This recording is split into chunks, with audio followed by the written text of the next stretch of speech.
All this went down in Tennessee. Yeah, look, there were some discussions that were planned after the season. Obviously, the season ended on Sunday between head coach Mike Vrabel and ownership. And if you listen to the comments and read the comments of team owner Amy Adams-Strunk, it sounds very clear that she believed that Mike Vrabel and the general manager Ran Carthon, who was hired a year ago, were not in alignment on the vision for the franchise. And so she made the decision to move on from Vrabel, which is an interesting decision given the success he's had as a head coach there. But that's the direction that the Tennessee Titans have decided to go. It looks like they're headed into a rebuild, and she has made it clear. Again, this is not reading between the lines. This is reading what she actually said, that she wants a coach in there that's aligned with Ran Carthon moving forward as they begin to rebuild and ideally head back to the kind of success they had, under Vrabel. Graz with us all show long, and we've got a lot more on this. We'll hit it a few times in the show because there's so many different ways to look at it. I think we can all agree that Mike Vrabel is one of the best coaches in the NFL right now, which makes his firing that much more confusing. Welcome to NFL Live. Lots to get to, as I said. Dan Orlovsky's here. Mina Kimes is there. Marcus Spears joining us in just a little bit. We're going to start with Mina. We're going to start with Dan here, actually. You think this is the right decision for the Titans right now? No, because Mike Vrabel is such a great coach. Yeah. Now, I can understand it if philosophically you want to go in a different direction and whatnot, but you don't just find guys that are great coaches like to the level that Mike Vrabel is. And it really goes to this. The moment that they decided organizationally to trade A.J. Brown was the beginning of the end. In the league, so often coaches get fired because they can't coach. That is not the place or the case, in Tennessee. The reason Mike Vrabel got fired, at least when it comes to the results, is the roster. This team has not drafted well. Take Ran Carthon's draft this year out. This team has not drafted well since really 2019 when they drafted Jeffrey Simmons and A.J. Brown in 1 and 2. Ever since then, the first 2 rounds have been just whiff after whiff after whiff, essentially. So it's hard to sit here and think that they're going to find a better coach. If Ran Carthon wants to make this decision and their ownership wants to make the decision for philosophy reasons, I understand that, but man, Vrabel can flat out coach.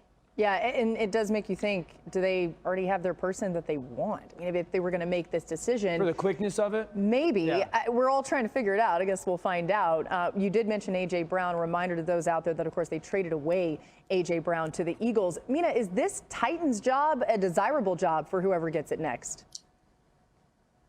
It's a tricky one, largely because of what Dan alluded to, which is the state of the roster. And it's a state that's kind of confusing, which I suspect the more I think about it might be why they moved on from Vrabel or why there was this parting of ways, because it clearly wasn't for coaching reasons. I think we all agree he's an excellent coach. But I found this team sort of hard to read coming into this season because on one hand, they were clearly rebuilding. You take a guard and a quarterback in the draft this last year. Nobody, I think, saw them as a real contender in the AFC. But then on the other hand, there were some moves made, signing DeAndre Hopkins, holding on to some of the veterans like Ryan Tannehill instead of trading them, that made me ask, well, are you trying to compete or are you trying to rebuild? It felt like they were on 2 timelines at the same time. And I can't help but wonder if perhaps what Vrabel wanted, how he viewed this season, how he viewed the roster generally, might be different or might have been different from where the organization wanted to go. Yeah, I think that's a smart conclusion. Reminder, too, that Derrick Henry, a free agent, they're going to be parting ways. Sure. He said his farewell already to Tennessee. Marcus is here now. Swagoo, what are your thoughts on the firing of Vrabel today? Made it. It's in line with what Dan talked about. I mean, look, we've watched this league over the time that we started this show, and it's very difficult to find a coach that you can trust in a lot of situations. A guy that if you build a roster around him, you can have a tremendous amount of success. I remember us sitting in the studio scratching our head when they decided to trade A.J. Brown away. This team is not far removed from being the 1 seed going into the playoffs with Mike Vrabel as their head coach. This was a roster problem, and I think he's a victim of that. And to Mina's point, it kind of became no man's land for the Tennessee Titans and as far as their direction. And it seems that Mike Vrabel is taking the brunt of the blame for that. When they brought in Ran Carthon, I thought this relationship would materialize with Mike Vrabel, and they would start making decisions roster construction-wise to put this team in a situation where they could compete every single year. And like I said, he won't be unemployed too long. Don't feel sorry for Mike Vrabel. He will not be unemployed for a long time, and somebody is going to get a hell of a head coach. I do think the roster, Mina, and the job is a little bit more appealing than maybe just because Will Levis had some highs this year.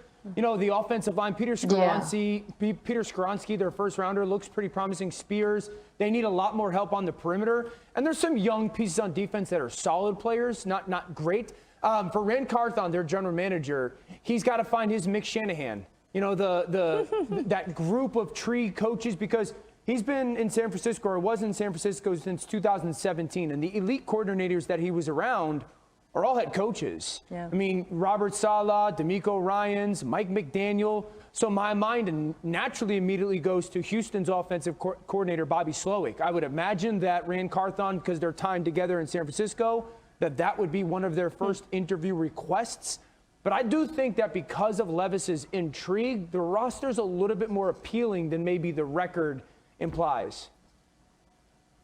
I like McShanahan. Makes more sense than like Shaniel, I guess would be the other way to go about it. And I agree. I think your take is good. I also think Will Levis, Stan, would be a good fit for that kind of offense, with his quick release, accuracy, throwing over the middle of the field, the toughness, some of the mobility he has. So that to me is job number one for Tennessee. Well, job number one, rather, is to address the offensive line. That is job number 1, 2, 3, 4, 5, 6. You got Skoronski. You got a lot of work to do elsewhere to make Levis functional next year. But I think finding a coach who fits what they want to do and what is suited to the young quarterback would be the next job. And see, that's why the situation is perplexing. And I understand where you're coming from, D.O. and MK, as far as that tree. But you knew you had a really good head coach. You don't know if you have a really good quarterback. Totally. And that's the issue that arises when I think about this situation with Mike Vrabel walking out of the door. It could go south. Hopefully it doesn't.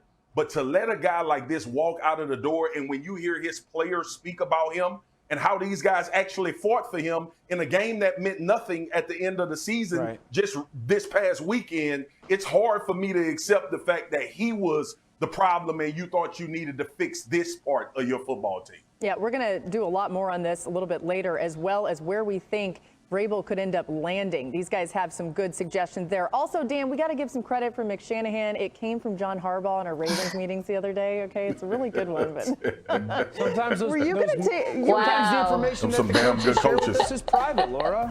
Dan, we got to give him credit. It's too good for you to own that as your own. Dan was trying to steal that. All right, let's get Graziano back in here for some more coaching updates. Graz, what's the latest on Bill Belichick? Yeah, much like there were organizational meetings early this week in Tennessee, those are going on in Foxborough as well, with the possibility that they result in a decision to move on from Bill Belichick, or a mutual decision for the two to part ways. Now, it's obviously a complicated situation given all the success he has had there, unprecedented success, but most people around this situation still believe eventually there will be a parting of the ways. We await the official word. And then Jim Harbaugh is in the news, won the national championship for Michigan last night. He is going to be a popular head coaching candidate with NFL teams once he's done celebrating and taking the time he deserves to do that. Being connected in a lot of speculation with the Las Vegas Raiders and the Los Angeles Chargers, two possible destinations for Jim Harbaugh. I think Washington may be interested in talking to him. And honestly, we really don't know what Tennessee's going to do. That thing just came open. Yeah, I will tell you this from being with Michigan here over the last couple of weeks with the Rose Bowl and then, of course, the national championship, and hearing from Harbaugh, he said that it's not that he's thinking about the next step, which I'm sure he probably is, but he's not ruling it out either. So I think that was pretty telling when it comes to his propensity to maybe jump back into the NFL. Marcus, we don't know Harbaugh's plans yet, but if he comes to the NFL, where do you see him landing? Oh, the Chargers. I mean, it's like as clear as day. And it'll be a lot of suitors for Harbaugh. But the quarterback play, you think about him in San Francisco with Kaepernick and what he was able to do with that organization and franchise. And that's why he's such a hot name going into the league. We've seen him build programs in two different places on two different levels. And that type of success is not a mistake. It's not by happenstance that Harbaugh has had this level of success that he had in the NFL by going to a Super Bowl, but also what we just saw from Michigan. So to me, Justin Herbert is going to be the cream of the crop for a lot of these coaches. Yeah, I agree. I think it would be a good spot. I think Harbaugh, he's a fantastic candidate for a number of reasons. Obviously, people will point to the success both levels and the winning most recently, sadly, over my Washington Huskies. But I think what stands out to him is not just the culture of it and the success he's had, but the way in which he's succeeded. I was thinking about this actually watching Michigan. That team is so well coached, and it's not just like a fundamentals and execution thing. It's the innovation. Harbaugh, at multiple steps in his career, has embraced different types of football. I think it would be amazing for LA if he could bring that Michigan defensive coordinator with him, because holy smokes, that unit is creative and well coached, and not too dissimilar from what we're seeing with one of the defensive Mick Shanahan in Baltimore, Mike McDonald. But yeah, I think it'd be a slam dunk hire for LA. And it's not an easy situation. They've got a lot going on with their roster outside of Justin Herbert, got to clear a lot of cap. So I think when you have a situation like that, it's good to go with someone who's proven, knowing that the first year could be a little bit challenging. Yeah, I think Michigan last year had 7 turnovers and something like 35 penalties. So to your point, Mina, how well coached they are. I think when it comes to like takes, I was probably Michigan and you're Washington, and I run for over 300 yards against you. Oh my God. Let me say this about Jim Harbaugh. Let me say this about Jim Harbaugh. I think it's undisputable the best quarterback developer that the NFL could go after right now. If you look at this goes back to college, Josh Johnson, and then it goes to Alex Smith, and then it goes to Colin Kaepernick. And then it goes to Andrew Luck. And then obviously national championship with J.J. McCarthy. So, you know, Marcus, I think of the Stanford Andrew Luck days when he would put so much information in Andrew Luck's head, and they would do all those shifts and motions, and Andrew would control the line of scrimmage. Justin Herbert is in very much so the same type of makeup intellectually and physically. So the Chargers for sure. But if you're an organization and you either have a young quarterback or want one, he's the best developer there. Yeah. Do you think Justin Herbert would be the most talented quarterback that he's had? No, Andrew was more talented than Justin, because Andrew had different pitches. Justin's got really a cannon fastball more often than not. But he's not far off, though, fella. Like, you know, Justin is unbelievably physically talented. You wonder, too, if he looks at the Bears, even if they hold on to Justin Fields or get an opportunity to draft one of those